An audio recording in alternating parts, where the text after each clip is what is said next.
Hey everyone. We're just going to give the rest of the attendees an opportunity to join. We'll get started in about 1 minute.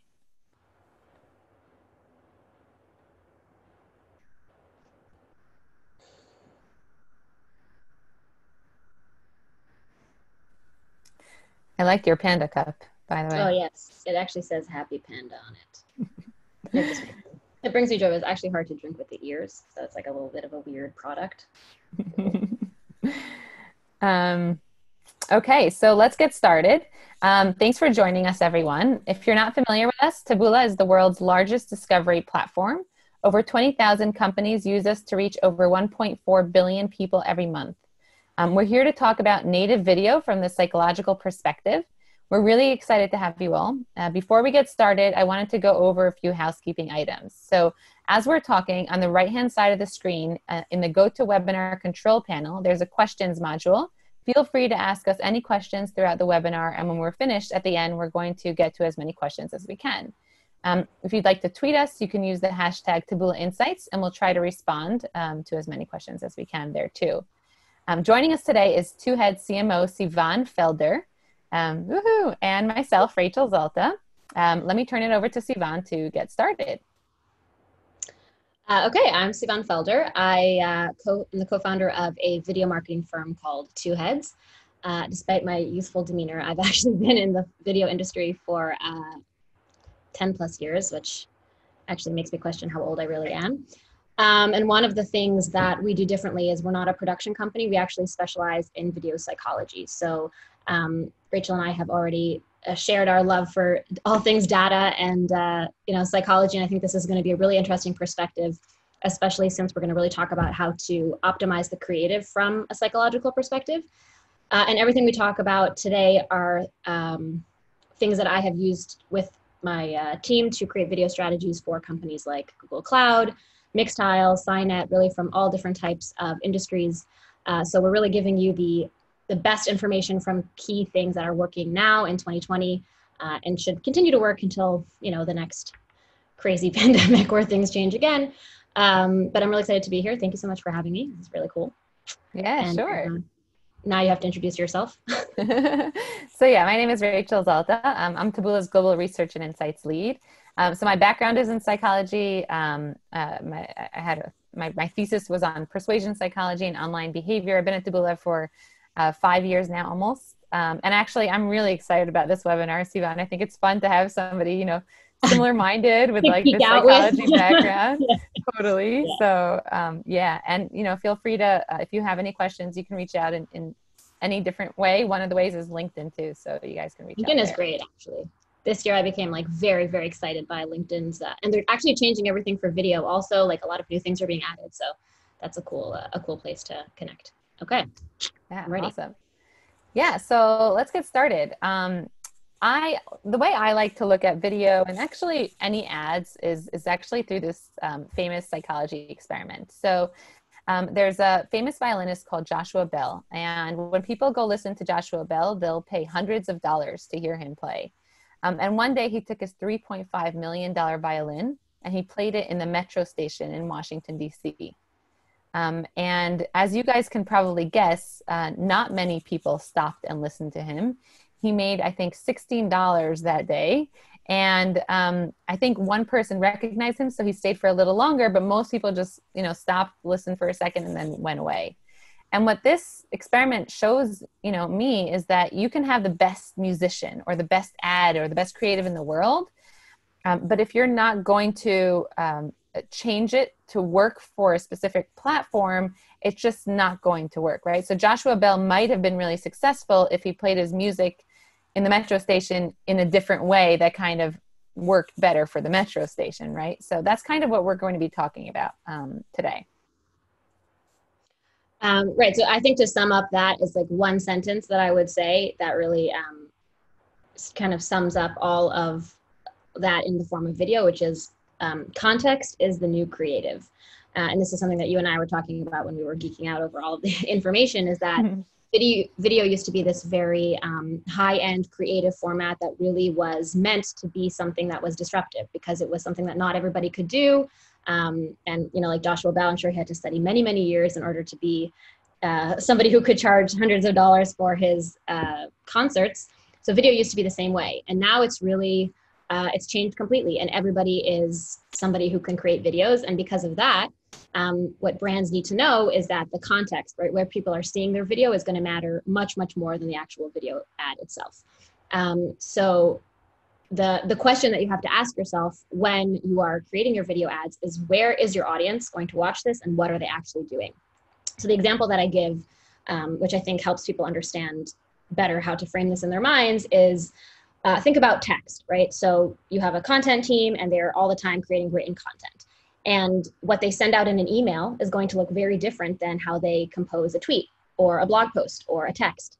And so when we think of written text, it's very easy for us to, in our minds, just intuitively understand, oh, if I'm writing a blog post, it needs to have da, da, da, da, da. If I'm writing an email, I need to say, dear so-and-so, and, you know, thank you so much. And there has to be proper grammar.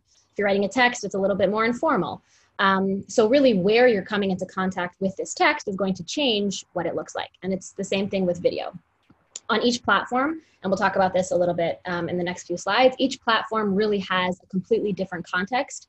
And your audience's brain is actually consuming that content in a completely different way based on the context. So I'll just give one example because I think we're going to go into this more later. But let's say on a website, right? And a lot of what we're going to talk about is like what works with Taboola.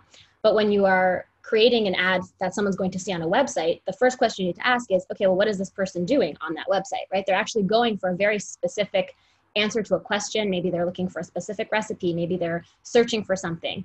But very often people aren't just scrolling and accidentally ending up on a website. So the ad that you create for that has to really be optimized for their brain at that moment. Whereas on Facebook, let's say, we're constantly scrolling. I don't go and search Facebook for something specific. I'm like, hey, what are my friends and family up to? You know, what's my grandma doing? And because of that, the ad that you create has to be optimized for my mental setting at the same time, which is kind of scrolling and looking for things that I want to see.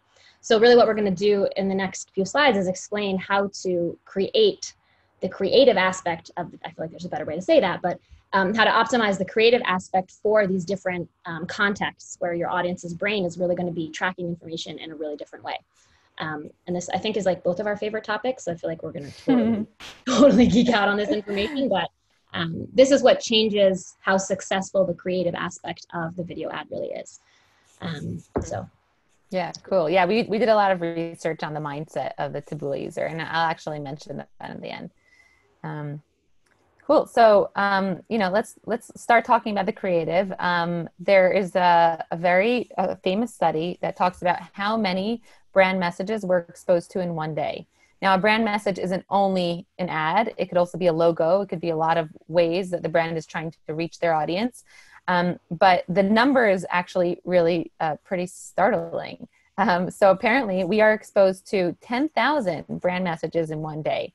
And if we do a little bit of math, then we figure out, how much time out of that day we sleep. And then we divide those brand messages by the minutes that we're awake. What I came to was that at every given moment, every given minute, we are exposed to 10 different brands. 10 different brand messages. And what that means for us as consumers is that sometimes, we have a lot of different brand messages and it can be overwhelming. From the marketer perspective, it means that, marketers need to work really hard also to adjust their message to the context, which we're going to talk about today, but also to come up with like a powerful creative. And a lot of these creatives have similar best practices and small adjustments. So that's what we're going to kind of dig into soon. So the first thing here is really to grab attention, right? So if we have 10 different brand messages at the same moment, all of those brands are kind of trying to get our attention in that moment. So what are the things that determine if the consumer is going to look at my brand message or at a different brand message? So we have a few cool stats there. First of all, video is a great format for many reasons. One of them is because videos are almost impossible to ignore. So if we're talking about 10 different brand messages at the same minute, if one of those brand messages is moving, is animated or video, that is going to probably grab more attention than any static ads. And the reason why is based on evolution, basically, or survival. So if I was in the jungle and I was trying to survive and there was something moving, I would need to notice that movement very, very quickly, because that movement could be something dangerous, or it could be food. And we find that same behavior online. Danger So if food. I'm online and, well, that's what helps us survive, right? That's what we need. We need food Could to be eat. a bear. It could be a banana. Yeah, I like that. Right. Exactly. So a lot of online studies show that, and we also have studies, eye tracking studies, that show that whenever there's movement, our eye is always attracted to that. It's almost like, even if we tell ourselves not to look, like we almost can't not look. So it's actually pretty cool.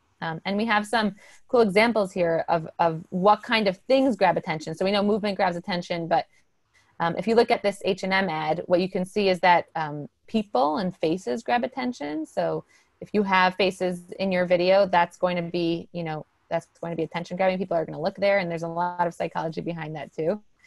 And then if you look at this ad, what did you say? It's either food or danger. So food or danger.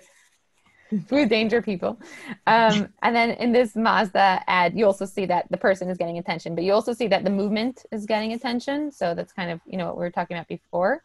And this is kind of cute. So this Casper ad shows that, not only do people get attention, but animals get attention too. So we're always looking at animals and animals' faces.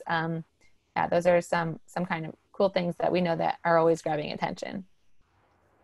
It's actually interesting that you just saying about the faces is I remember learning that the reason that cars, like if you look at a car from like straight on, it actually looks like a face, like they made it so that it looks like the eyes and the mouth, because people, again, like it's like grabbing the attention, but also we feel more connected to things that have a face.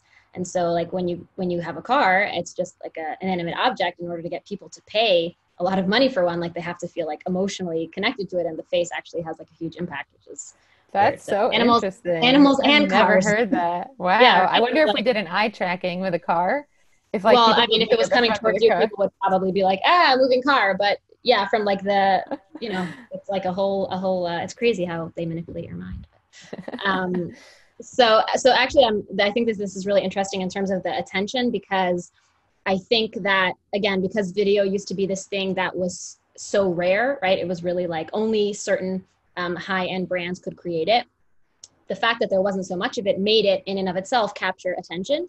But now, because every single person with a cell phone is now a creative director also, that means that the way that you're going to grab people's attention is going to no longer just be because you have a video. And I think that's really what we're going to focus on, is like, so how now do you get people to pay attention when there's so much video? And what you say, like, video is impossible to ignore, but also it's super saturated. And like we see 10,000 brand messages and a good half of them are going to be moving. So like now it's like the added elements of like, this is where the expertise comes in. Okay, so this is an example of a ad for an e-commerce company called Mix Tiles. And they do lots and lots of money in ad spend. And this is one of their most successful ads that they are currently running, specifically on social media. And they also do TV ads. Like they've really tried all different types of ads, and this is one of their most successful.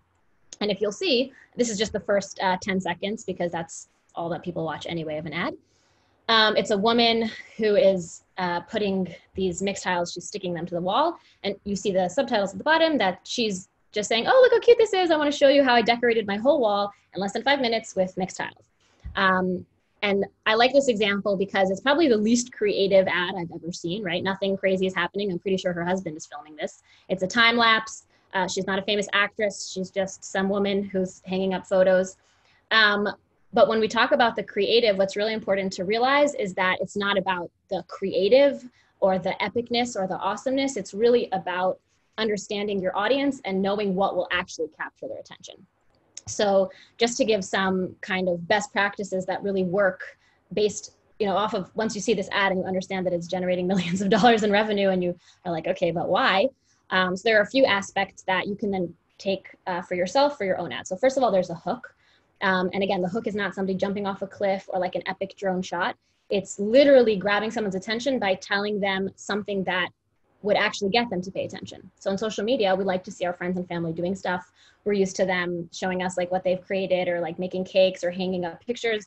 So a hook would be something that's relevant to me, right? And so if I'm somebody who is searching for decorating my house, seeing a friend or family member who's doing it at the current moment is much more of a hook than an epic drone shot of a beautiful scene. It's also a relatable story, right? She looks like me. I mean, it's not me, but she does have blonde hair also. She looks like, I can see from her photos that she has friends and like a significant other. So like she's clearly in my stage of life. It's very authentic. It looks like somebody created this by themselves, which obviously they didn't. It was actually a team of professionals, but it looks like she filmed it on her own, and that gives it an authenticity that is hard to fake. And it gets right to the point, right? It literally starts off with, let me show you how in 5 minutes, in like a cute way, like, look, in 5 minutes, you can decorate your whole wall. And without even watching the rest of the ad, I already get all the information that I need in order to make a purchase. And it's also non-intrusive, which we're going to talk about later on. But I think this is like the ultimate thing to take away from this webinar, is just understanding that it's not about capturing people's attention in an intrusive way. It's really about being native to what they're expecting to see and what they want to see. And that will ultimately have a lot more of an impact on them paying attention than trying to be disruptive. So that's just like an example of optimizing your creative for getting people to pay attention based off of those very specific elements of a hook, not being intrusive, and a really relatable story that seems authentic. Yeah, I love this. I actually love the product also, by the way. I know. I also love this video.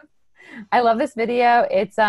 And this is the type of video that would work really well on Taboola too. So on our network, we find that the more authentic videos do work really, really well, much better than like the professionally, perfectly made videos. On Taboola, we usually, we would have to adjust the size and, change a few other things, but this is a type of creative that I think could definitely work well for us. Right. But nobody would think of this as a creative because they're like, what's so creative about it? And you're like, yeah, exactly. Like, totally. That's why it works, Yeah, so this is actually to follow up on this. So one of the things that you'll notice from the previous video was the time lapse. And they found that kind of condensing everything into like a short, quick, like pa, pa, pa, pa, pa, actually got people to pay attention for longer. And the reason for that is there's actually in video, it's called like oddly satisfying videos. That's the psychology of oddly satisfying videos. What is oddly satisfying? So I'm sure if you've ever been online, you've seen somebody one time decorate a cake. I happen to be a terrible baker. I don't ever bake, and I could sit and watch these videos for hours. Just something about the, first of all, the completion of seeing something go from start to finish and wanting to wait to the end to like see what it looks like there's actually like a whole science behind like getting people to pay attention by showing them what it will look like in the end and slowly taking them through that process. So you'll see here that like they start off with showing you what the cake looks like, and then kind of doing like a quick like, oh, let's show you how to make it. But they first start off with that hook of like, hey, look, this is how pretty it is. And there's also something about the movement, like you said, of like seeing the drizzle of the icing and the painting of the glaze that makes people really pay attention, because same we have the time lapse. It's like hook me in and I'll watch. And so very often we think backwards of like, oh, I have to tell the story by first setting up the context and going to the, explaining why it's going to be, what's the word, a challenge or something, and then dealing with the challenge. No, literally just start off with the end, get me to pay attention, make it oddly satisfying, right? Show me the whole puzzle except for one piece and just put that last piece in. And that's ultimately much more effective for capturing people's attention than starting off with the development of the, let's set the tone, let's set the stage, like never set the stage.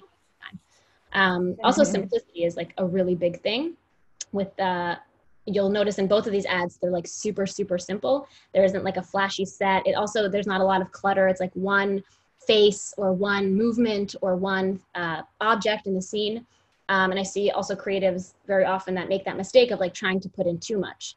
So when you think of like starting from the end and being super, super simple and realize that that's actually what's going to capture your audience's attention among the 10,000 brand messages, it actually makes it a lot easier to then create these videos because it takes a lot less work and effort.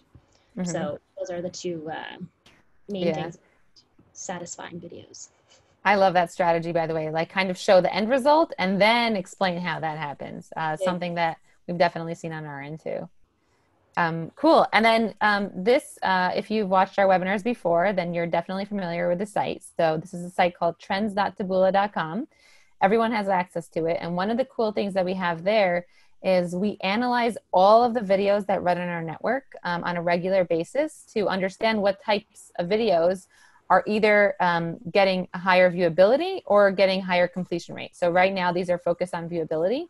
So it looks like videos with men are getting more viewability. By viewability, I mean attention. So viewability is watching at least half of the video for 2 seconds. So that's kind of that's like my definition of attention. And so it looks like men are getting more attention than women right now in video.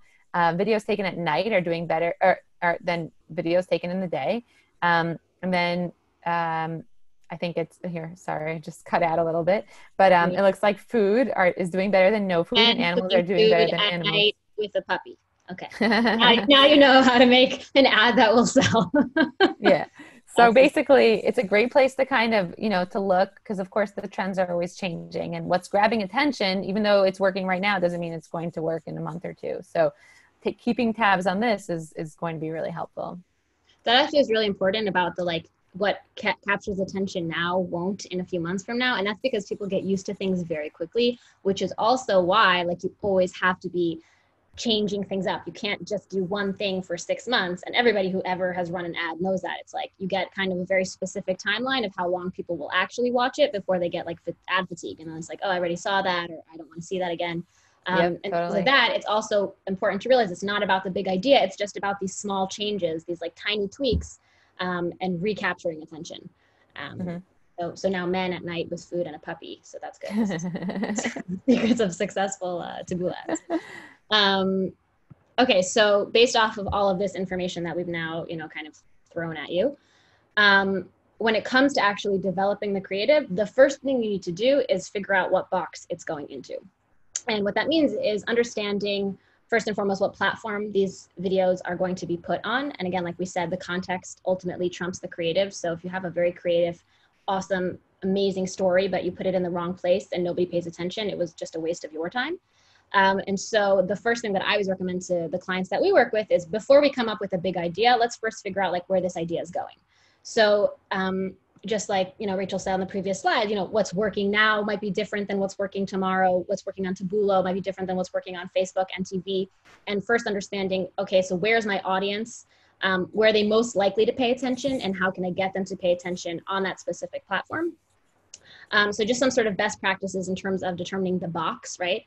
The questions you need to ask yourself are, okay, once I know where it's going, how long are people actually going to be willing to watch on that platform? So let's say, like on TV, right? You'll have, when there's a commercial, now they have DVR. I remember as a kid, I actually had to watch the commercials. But now when there's a commercial, I'll probably look down on my phone, / I don't watch TV, but if I did, I'd probably look on my phone, or I'd go make myself something to eat and then come back. So you probably don't get more than a couple seconds before I space out. On YouTube, there's different formats of, you could run a bumper ad, so I'm forced to watch for 6 seconds. You could run an ad that after 5 seconds I can skip, so chances are I'll probably only watch the first 5 seconds. Facebook, they count a view as 3 seconds, but that's really the time it takes to swipe up to scroll. So really, how much are they paying attention? So kind of determine the maximum amount of time you assume that somebody who doesn't care is going to watch for, and build your creative based off of that, which can be hard. And then figure out, okay, great. So I know that I have 3 seconds, let's say. So now I need to come up with my hook. So what is the thing that will, on this specific platform, really grab their attention? And again, this will depend where it's going, but let's say one thing that, Rachel already pointed out is a face. Having a face in the first 3 seconds actually increases the chances that your audience will watch, I think I forget the exact number, but I think it's by 53% or something crazy, because we love faces. And so having a face that I can relate to, like that woman who was hanging up her mix tiles, for me, that's going to be a relatable face. Although maybe for your audience, it's a man at night cooking with a dog. Something that I'll recognize or will immediately capture my attention as something interesting. Very often, actually, there's this debate: does it make more sense to have an actor, a paid actor? Does it make more sense to have somebody people recognize? So I have noticed this across the board, is a very famous actor will work a lot better than a paid actor, because a famous actor is somebody I recognize. But a paid actor, just because they're good at acting, doesn't mean that they'll capture my attention. And just to use mixed tiles again as an example, it's they actually found that when they pay actors, the authenticity seems less, and they have much more success for the user-generated videos where people are not, they don't look good. They're they just look like themselves, and people pay a lot more attention to those. So that's just interesting to note. And then the last question you need to ask is native content. What does the content that's native to that platform look like, right? If I'm used to seeing my friends and family, I'm not going to want to see a famous celebrity. Whereas if I'm watching TV and I'm already watching, like, you know, Vampire Diaries, I'm really out of date with TV. I probably should catch up on my cultural references, but somebody that I don't necessarily know, but I recognize from, you know, famous celebrities, then great. Then a commercial with a famous celebrity won't necessarily turn me off because I'll be used to seeing that on that specific place. So first determining the box, figuring out the time, the hook, the native content, it actually makes it really easy to build the creative because you're like, oh, they want to see a person that they don't recognize, but that looks like themselves. They'll watch for 3 seconds. So I really have to make it a time lapse, or I have to start from the end, or whatever it is that I'm trying to show. And it needs to look native to everything else. And then suddenly all of the concern of like, well, how will we make this creative actually becomes a really easy answer. So that's the magic formula. And that's, yeah. Sounds good. Yeah, definitely native is important on our end too. So, you know, being on premium news sites, we definitely suggest having more authentic images, videos that kind of would feel like they fit within those news sites. So moving on to the next topic of emotion, we know that people always work well. We also know that emotion always works well. So when we analyze our data, we see that emotional images are always getting more attention, and emotional videos are as well. And this is a really cool study that I like to quote. And in this study, they told all participants, they showed them these 2 pictures of chickens. They told them that the one on the left is a natural chicken and the one on the right is a genetically engineered chicken. Then they divided the whole group into 2, and they told half of the participants that the one on the left is healthy and the one on the right is tasty. And they told the other half that the opposite. So that the one on the left is tasty and the one on the right is healthy. And then they asked them which chicken do they want. And so theoretically, if you think about it, you would assume that if people cared more about health, they would probably choose the one they were told was healthy. So if they're in group number 1, it would be the left chicken. If they were group number 2, it would be the right chicken. And the same thing for tasty. If people don't care about health and they just care about how tasty the chicken is, then they would choose the chicken according to what they were told. But what this study found is that all the participants chose the pretty chicken. They all chose the natural chicken. And what this shows us, and there are many studies that show this, is that in the end of the day, people don't make decisions based on facts. They make decisions based on how they feel. Now, video is a great medium to kind of convey different emotions, and that's really your place to build that emotion between your audience and your brand. And also, I guess, you know, people like pretty chickens, so that's that could be the animal prettier chickens. Your ad with the man who's cooking at night. Yeah, right. So I actually think that, like, from the emotional perspective, I think what always catches people, like trips them up, is that they think that emotion means sad music or somebody crying or like kind of manipulating emotion. Whereas there's actually, there's like a whole layer before you even get to the storytelling itself, which is the initial trigger that your video triggers in somebody's mind. So for example, when people run video ads, there's this whole study done about how millennials and Gen Zs actually respond to, how like millennials actually, how long they're actually like willing to watch a video for. And the longer it is, right, the less emotional it actually makes them, like it just gets too long. And so the ideal amount is actually 10 seconds. And so in those 10 seconds, like you can trigger enough emotion without going into all the details, like, you know, just showing the pretty chicken. The other one did look very strange, I'll be honest. It did look very freaky. But it's kind of like that knee-jerk reaction of people tell you don't judge a book by its cover, but how many of us actually took out a book from the library that looked terrible and had a weird picture on the front. I always judge my books by their cover. So the way to get around this is actually to make the cover, right, the ending.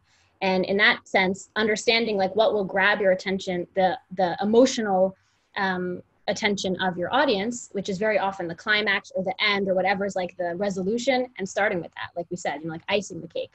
And just, again, understanding that it's not about the buildup, it's actually about those first 10 seconds and having that be the ending. But it also doesn't need to be overly emotional. It could just be that instantaneous trigger of like, oh, I want to see the chicken that looks healthy, or I want to see the end of the cake. And that resonates emotionally much more than a whole story. The same with the car, right? The face of the car. It's not even something we think about, but emotionally we feel more connected to our car when it looks like a face. But no one is like telling a story about the car. It's just the fact that it exists and looks like that actually triggers an immediate response. So I think just storytelling, from a storytelling perspective and understanding your audience, kind of avoiding the whole beginning and middle and just having it be the end actually can have a much bigger emotional impact than telling a whole long drawn out story, which I think is very interesting. Yeah.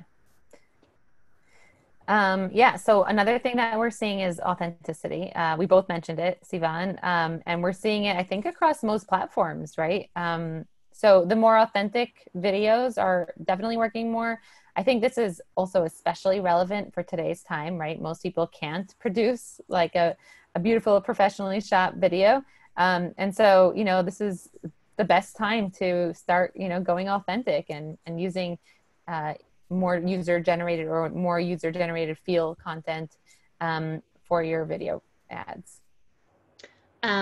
Yeah, so authentic, it's actually interesting because I think people think that authentic means it has to look bad, but authentic actually just means what your audience is expecting to see, like what feels real to them.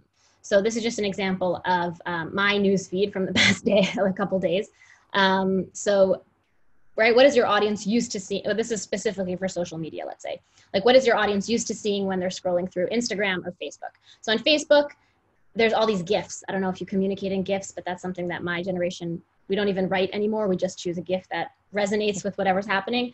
And it's this like very grainy, short 3-second response, but it's so emotional, right? Like, I won, this guy who's from Breaking Bad, right? And it gives you all of this context that like the words I won would never give you. So that's kind of like the emotional impact in 3 seconds. And it looks very amateurish, like it's very grainy. It's kind of on repeat. When I scroll through my stories, I see, I mean, this is just, I just took 2 screenshots, but like, these are real people and they're not even holding the camera in like a professional way. They're literally holding it from like underneath their face. There's like text, it just looks, they're in their natural setting. And so because these are the things that I am used to seeing and I want to see and how the content that I engage with, when you compare it to, this is like a very beautiful ad and I feel bad tearing it apart, but I think it's completely, I get it on Facebook all the time. And it's a company that I actually use. I think they create great stock footage, but I think in terms of the ad, it's just all wrong, right? Because first of all, it's the wrong format. It's, you know, it's rectangular, which takes up very little bit of the screen. So if I'm on mobile, it's actually really hard to see what's going on. It's very like choppy and fast. I can't really follow what's happening. And even though it's like gorgeous cinematography, it's just so not connected to anything that I would see on that platform from my friends and family or from things that I would actually look at, that my first thought when I see this is, oh, it's an ad. And so before I even watch it, I'm just going to scroll right past because I don't want to watch an ad. So when you think about like, okay, well, what is my audience actually engaging with right now on the platform that I'm putting this on, right? And if I make it completely different, even if it's gorgeous, it's not going to work. So again, high quality very often triggers that like, oh, it's an ad, let me skip over this. And authenticity is like what everyone else is doing. And again, the whole concept of like being native. If everyone else is doing it, then that's what you should be doing, not trying to be look different. And actually, it's really interesting because in comparison to the Mixed Tiles ad, like this ad doesn't do very well because this is not the type of ad that I would actually watch on the platform that it was shown to me on. So that's kind of like framing the authenticity like in the context of where your audience is seeing it. And then I think the next slide. So this is an example of a video that we did with Google Cloud, very specific to the what was happening with the pandemic, and they wanted to send out to their customers just kind of like a, hello, we're still alive. And you'll notice at the beginning is just text, and like we used kind of like the Google Hangouts, you know, to look like everybody actually filmed themselves with their phones, and then we added the Google Hangouts elements later. But you'll see it's like super authentic. Also, like nobody had audio equipment, so we filmed, we could just film themselves holding up signs. And this was something that like had an incredible impact. Like the CMO of Google Cloud shared it. Like it was something that like people really resonated with because it was what they wanted to see at that moment. And understanding what your audience wants to see is really the first step to actually getting them to pay attention. So right now, your audience, this is actually an incredible time for companies because your audience actually wants to see authentic amateurish looking content because you're supposed to be working from home. You're supposed to understand that things are different.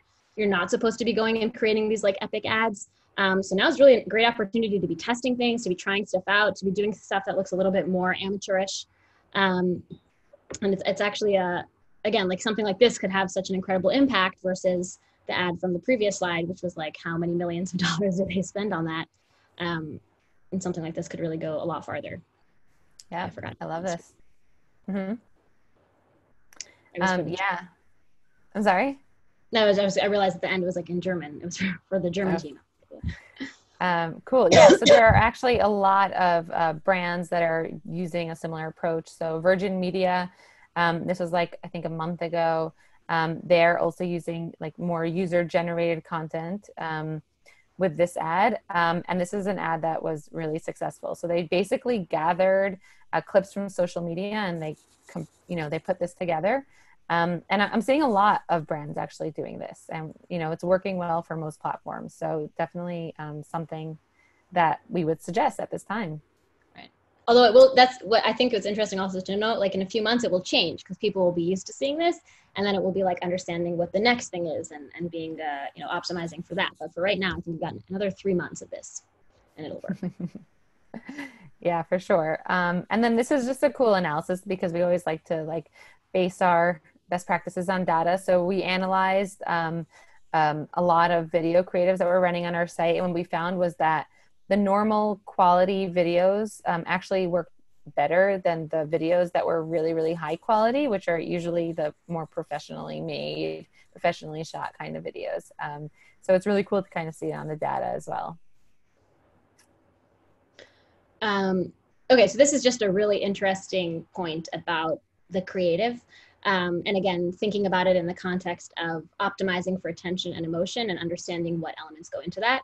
So something that is very relevant for 2020, I would say for the past year and a half, 2 years, but especially now, subtitles are an integral part of the creative, right? You have to have, like we talked about, the face, the simplicity, optimizing for a platform, understanding that your audience 90% of the time is not watching with the audio.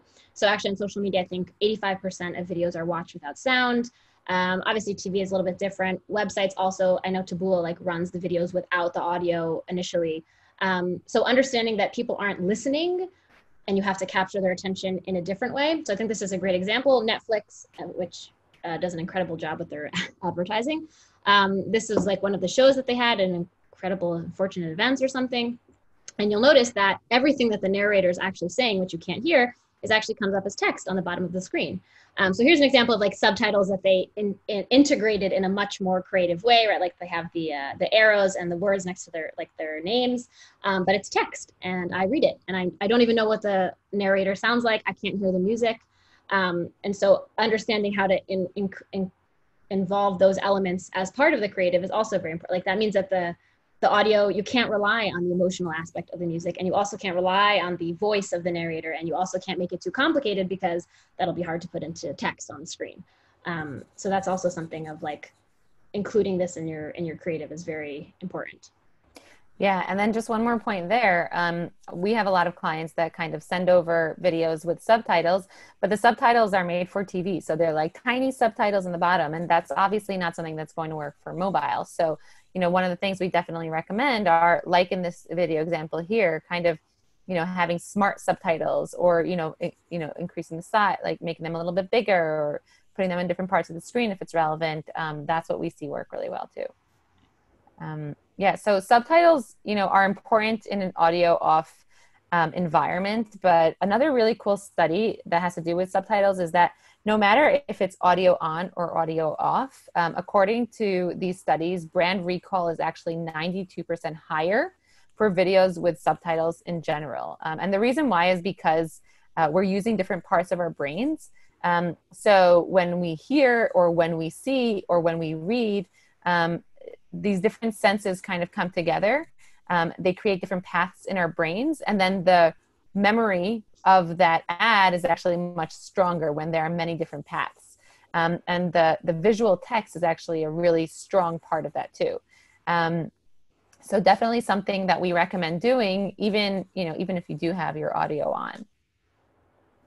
And then this is just, this is a new project that we're doing in Taboola called the Taboola Creative Shop. And what we're offering to strategic partners of ours is actually taking videos that ran on TV or that ran in different places and adjusting them in-house to fit our best practices, which are very similar, Sivan, to the kind of things that you mentioned. So here we definitely, we add a logo to the whole video. We translate it if necessary, and we adjust it by size, and we adjust the length as well, based on the research that we find that, that works well for our platform. Yeah, the thing you're saying about the logo, actually, for mobile, that's like a huge thing, because nobody's going to want to watch a 5-second animated logo, but just having the watermark aspect at the top can actually, like you said, brand recall, and having it be text, like that's a very cool, this is really cool. Awesome. Yeah.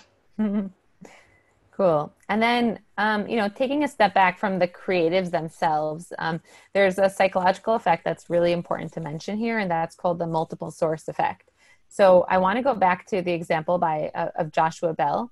And if you didn't know Joshua Bell, and you heard your best friend talking about him, and this best friend was telling you over and over and over again how amazing Joshua Bell is. So that's scenario one, right? Scenario two is your best friend told you he's really awesome, but then you went home and your mother told you he's really awesome. And then you walked by the street and 2 strangers were saying he's awesome. So different people said that he's really awesome. Which scenario would you believe more?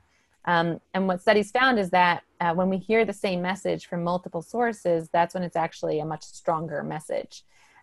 So we definitely believe that in Taboola, having your same message appear on different places so that you can reach your consumer in different times of their day and in different mindsets is really important. And even specifically within our platform, we suggest appearing on many different sites. So not only appearing on one site, but kind of appearing in many publisher sites so that you can have that stronger multiple source effect. Right. And that, in general, I think when it comes to video, like having that holistic approach of understanding that one ad in one place will be irrelevant, but having lots of different people saying the same thing in different ways on different platforms is actually will have a much greater impact. So here are just some examples, like Taboola is on websites, and you should also be having on YouTube, and you should also be having on Instagram and Facebook and on TV, and not just optimizing for the platform, but also understanding that having it on multiple platforms has a much bigger impact than one creative on one specific place, and kind of looking at it from a whole holistic approach. Yeah. Totally. Cool. So back to that Joshua Bell example. If you were running to I think work, also there's a famous actor from my childhood called Joshua Bell. Really? Right? Wasn't he like in some Nickelodeon show? So probably not the same Joshua Bell, but yeah. Maybe I should check that out after. In a world where we're running to work, right? Which obviously isn't right now. Yeah. So let's say she's running to work, and she's going to catch the train, and then Joshua Bell stands in front of her and he says, "You can't get onto the train until you listen to me playing my music for 6 seconds." So obviously that's really annoying to her. Punches him in the face and gets onto the train anyway. Gotcha. Yeah, but that's an experience that unfortunately we have many times online.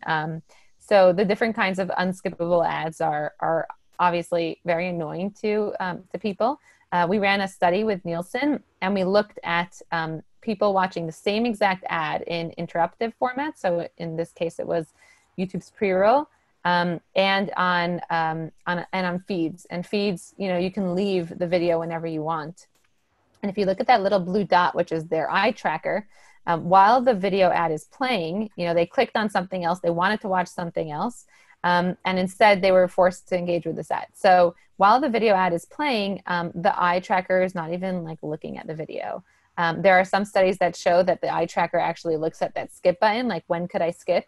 But this annoyance is not serving them well.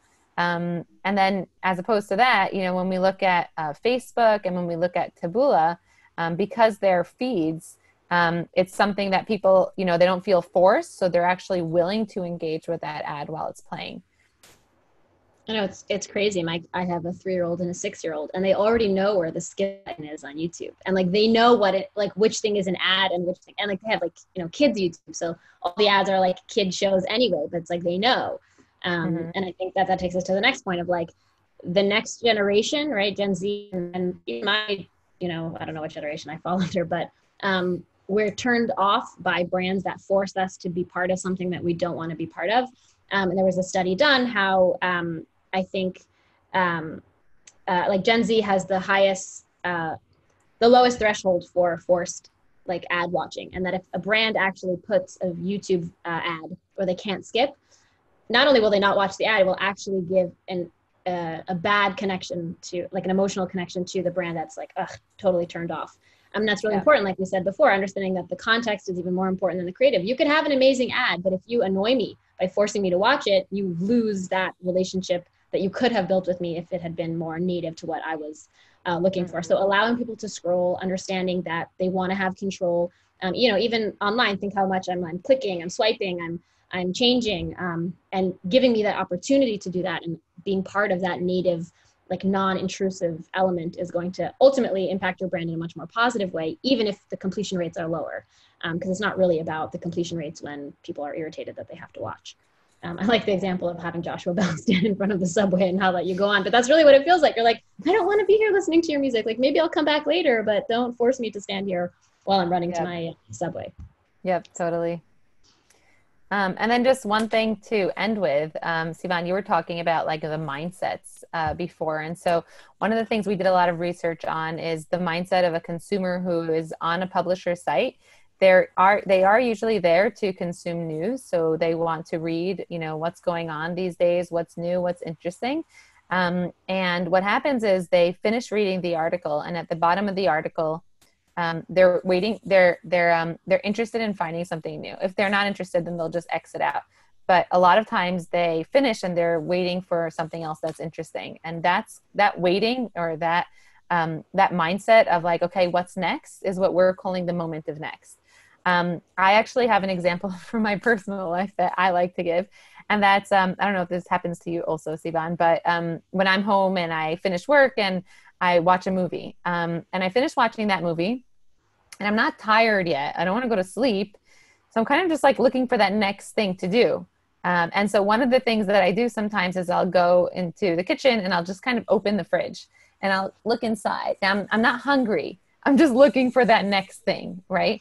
And so that's a mindset that we did a lot of research on with Nielsen and with different neuroscience tools. And we found that during those times, our cognitive load is lower. So our cognitive load is, when our brain is very active, processing different things. And so our brain is less active in this moment of next. But it wants to be active. It's not tired, right? If it was tired, it would just like fall asleep or we'd rest. But it's right. But here, exactly here, we do want to see something interesting, but we just don't know what that is. And that's a really great place to kind of have your brand appear there, right? Have your video brand appear there. Because that's a moment that people want to see you, as opposed to interruptive ads, which obviously that's not where people want to see you. So this is a moment where we're more open to new recommendations. And so this is just the previous stat that I spoke about. There's a lower cognitive load in the moment of next, or in the bottom of the article.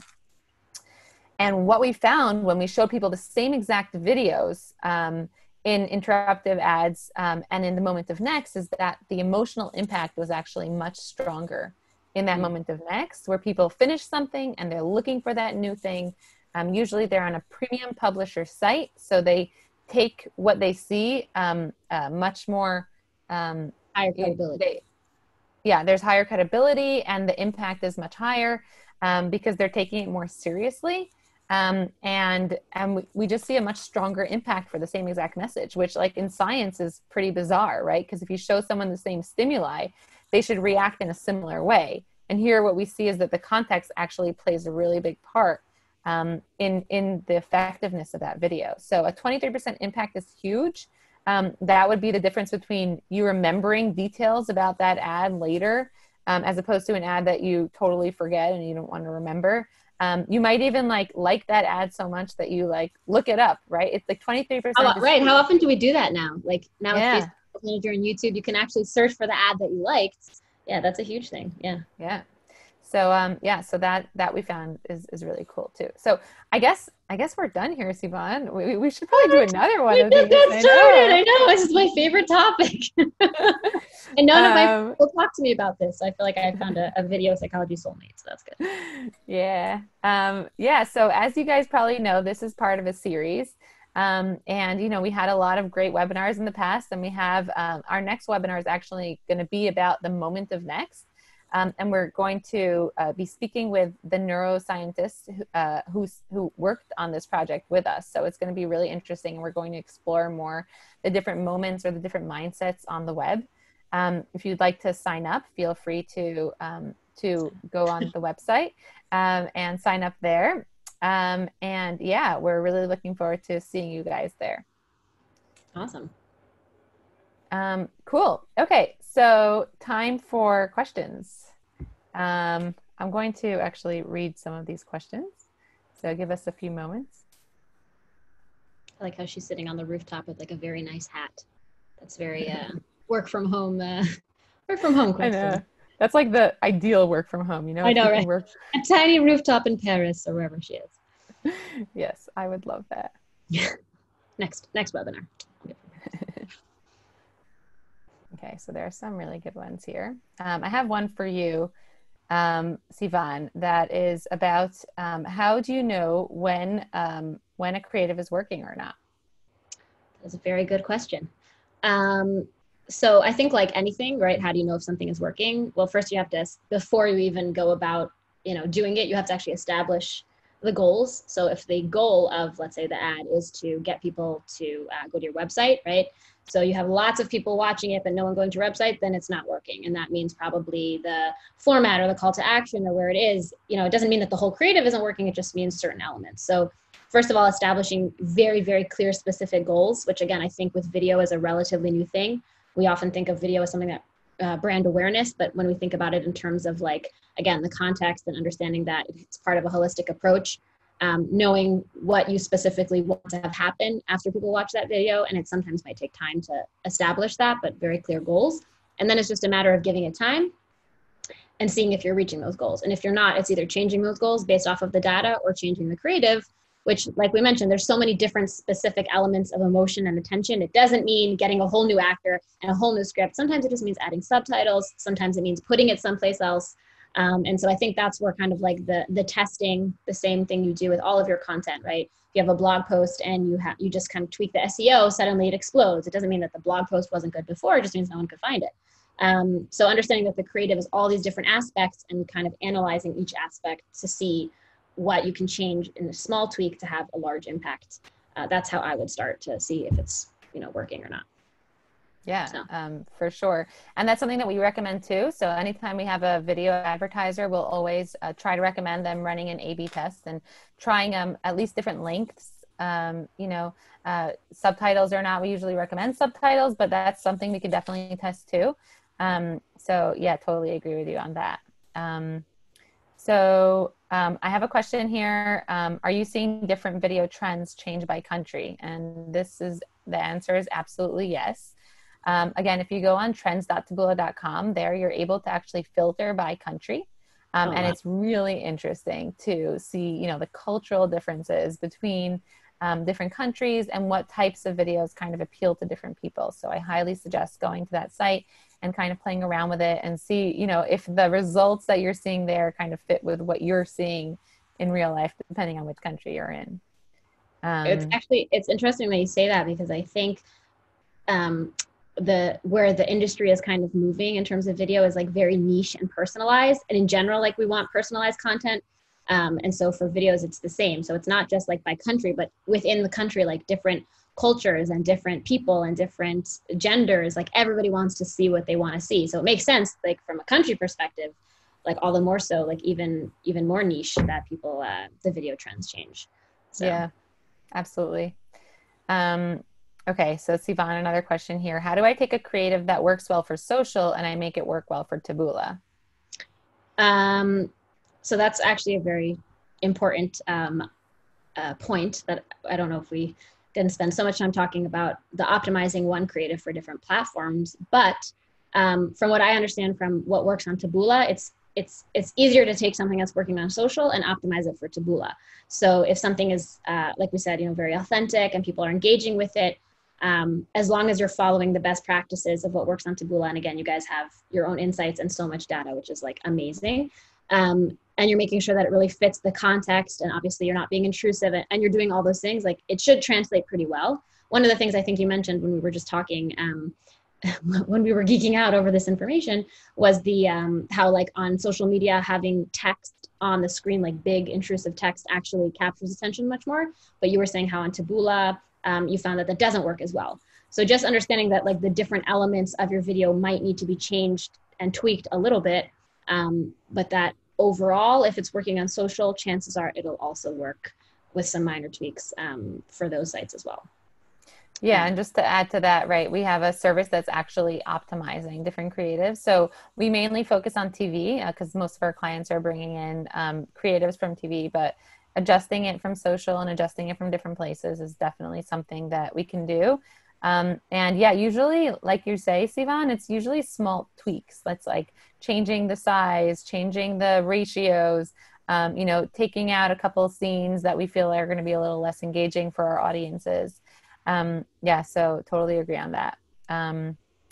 Cool. And then I have a question here, and we could both kind of touch on it if you want. So what kinds of videos are we seeing that are working right now during the pandemic? And like Ford was the first that kind of came out and had that amazing video ad. I don't know if you saw it, but it was like this beautiful ad that was like, we're here to help. During a time where they actually plan to release a whole series of ads kind of selling their cars. Instead, they release these ads that are kind of saying, we're here for you guys during this difficult time. That's something that we're seeing a lot on our network. So brands that are kind of just reaching out, right? That emotional bond that we spoke about before, Sivan, is especially important today. So what we're seeing is that those are the kinds of videos that are trending right now. One thing to keep in mind is that, even if you're not creating a new creative that's focused on how to help, mentioning the pandemic or the situation, or even not mentioning it, but not ignoring what's happening to your consumers and what they're going through is really important. So we don't want people to feel like, we just continued as usual, all right? Like we're just releasing the creatives that we prepared in advance. That's not what people want to see. So that's kind of what we see and what we suggest. Right. And I think just to continue off of that, like even just changing your company's mindset towards video and understanding that like people actually expect to see you adapt to what's happening. And because of that, you can't plan 12 months in advance what your video creative is going to be, because it really has to be topical. And again, we're hoping like, it's not that every year there's going to be like a coronavirus kind of pandemic, but understanding that things are going to change all the time and having to stay constantly agile. So not just testing what's working, but also staying up to date on what your audience wants to see right now can have a much bigger impact than, again, a gorgeous brand creative that you spent months planning. So now that we see all these big brands adapting so quickly, I think that's really going to change the nature of how companies create these video ads and also what your audience wants to see. Because no one is going to want to go back to the previous, type of video ads that we were performing, which means that everything is about to change, which is scary, but also cool. So just kind of keeping up to date with like how things are transitioning to this new working from your, rooftop with your hat on from home. Those are the kinds of things that really impact creatives, like brand creatives. So. Yeah, I agree. Yeah, totally. Okay, I think we're actually running out of time, so we're going to have to end here. But feel free to reach out to either of us, and we're looking forward to meeting you guys personally and answering all your questions. Yeah, sure. So that's it for today. I hope you guys have a wonderful day, and thank you, Sivan, again for joining us. Thanks so much for having me. This was great. Let's talk more about video analytics. Literally could go on for hours. So. We'll have video psychology part 2. Oh my gosh, I'm so excited. I'm ready. This was the class that they didn't have in college that like I was ready for. Maybe I'll teach it when I become All right. Awesome. Thanks so much for having me. Okay. Have a good day, guys. Bye bye.